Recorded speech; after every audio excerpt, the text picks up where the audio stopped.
You open your phone just to check one notification, and somehow you've absorbed 5 headlines, 3 group chats, 2 TikToks, and a subtle existential crisis, all in under 10 minutes. If you've ever wondered why Gen Z seems hyper-aware, hyper-anxious, deeply expressive, and somehow emotionally detached at the same time, there's real psychology behind it. These patterns aren't random personality quirks. They're predictable responses to a specific environment. To understand Gen Z, we have to understand the environment their brains developed inside. Gen Z is the first generation to grow up fully immersed in the digital world, not adapting to it, but forming their identities inside it. Their brains developed alongside smartphones, algorithmic feeds, economic uncertainty, global crises, and constant social comparison. Neurologically, the adolescent brain is already wired for heightened sensitivity to peer feedback, novelty, and belonging. During these years, your reward system is especially active, and your social awareness is amplified. Add 24/7 connectivity to that equation, and those natural tendencies become intensified. This doesn't make Gen Z too sensitive or too distracted.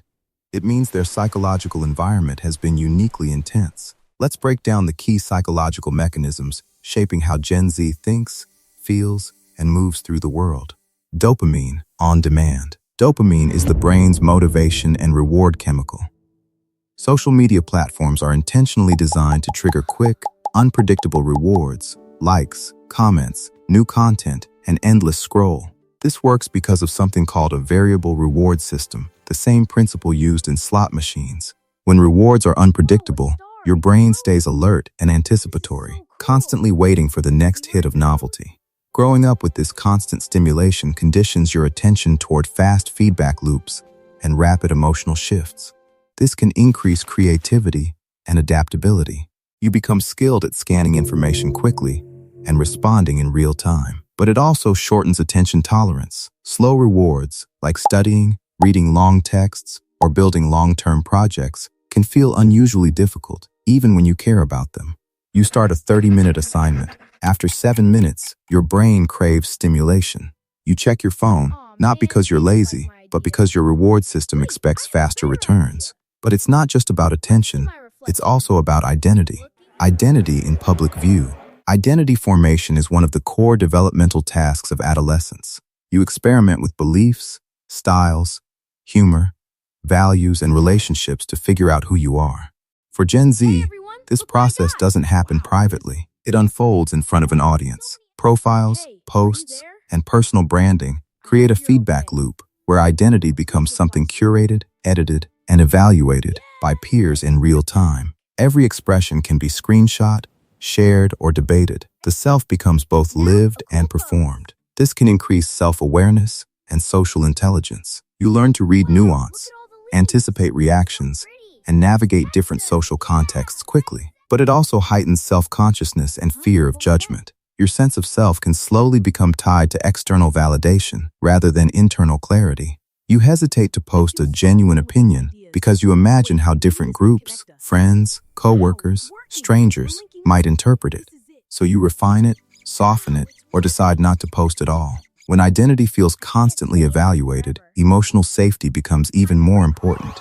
Emotional literacy and emotional overload. Gen Z shows higher emotional vocabulary and more openness about mental health than previous generations.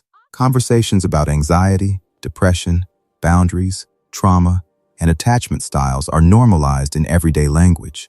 Online discourse helped make therapy language culturally accessible. Naming feelings became empowering. Instead of suppressing distress, you're encouraged to articulate it. This increases empathy and self-awareness. You can identify patterns, communicate needs, and validate your own internal experiences. But there's a shadow side. When psychological language becomes constant, you may start hyper-monitoring your internal state. Normal stress can feel pathologized. Temporary sadness can feel like a diagnosis. The line between healthy emotional fluctuation and clinical concern can blur. Instead of saying, "I'm stressed," you might say, "I'm overstimulated and emotionally dysregulated." The precision feels validating, and sometimes it is, but it can also intensify the experience by reinforcing the idea that something is deeply wrong. At the same time, while emotions are openly discussed, trust in larger systems has quietly eroded. Institutional skepticism.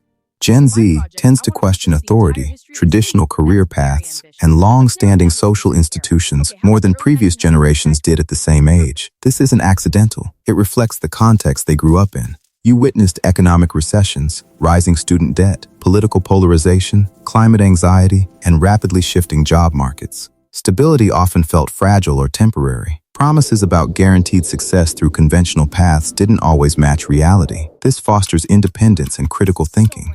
You're less likely to accept narratives at face value. You research, compare, and challenge assumptions.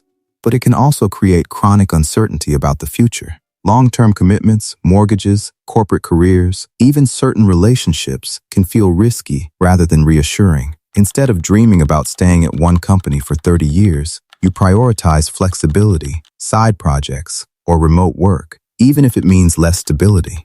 And when the future feels unpredictable, control becomes psychologically valuable. Control through optimization. Optimization is the drive to improve, track, and refine nearly every part of life: productivity, fitness, habits, finances, even personality traits. Self-improvement becomes measurable and visible. In uncertain environments, microcontrol provides psychological relief. If you can't control the economy, global politics, or climate change, you can control your morning routine. You can refine your diet, your schedule, your output. Metrics create a sense of order in chaos.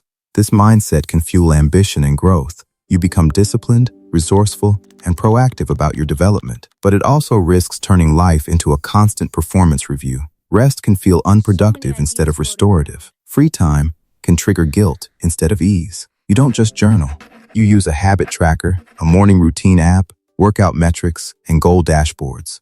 Self-improvement becomes a full-time project rather than a supportive tool. Yet beneath optimization and productivity, one need remains central: belonging, hyperconnection, and loneliness. Gen Z is the most digitally connected generation in history. Communication is instant, constant, and often global. You can reach almost anyone at any time. But increased exposure to others doesn't automatically satisfy deeper attachment needs. Online interaction provides stimulation and contact, yet it doesn't always create emotional safety or physical presence.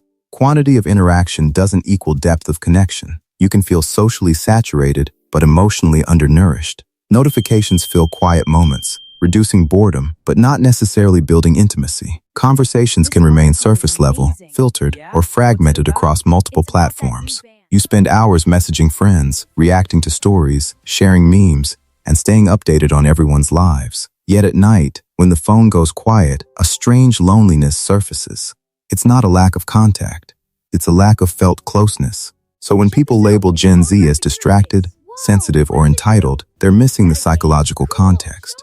A brain shaped by constant dopamine-driven stimulation, identity formed in public view, high emotional awareness with risk of overload, skepticism toward unstable systems, control seeking through optimization, digital connection mixed with real loneliness. These traits aren't contradictions, they're adaptations. Gen Z isn't fragile, it's psychologically adaptive to an unusually intense world. This generation's traits aren't random flaws, they're logical responses to the environment they grew up in. When you see the mechanisms clearly, the behavior makes sense.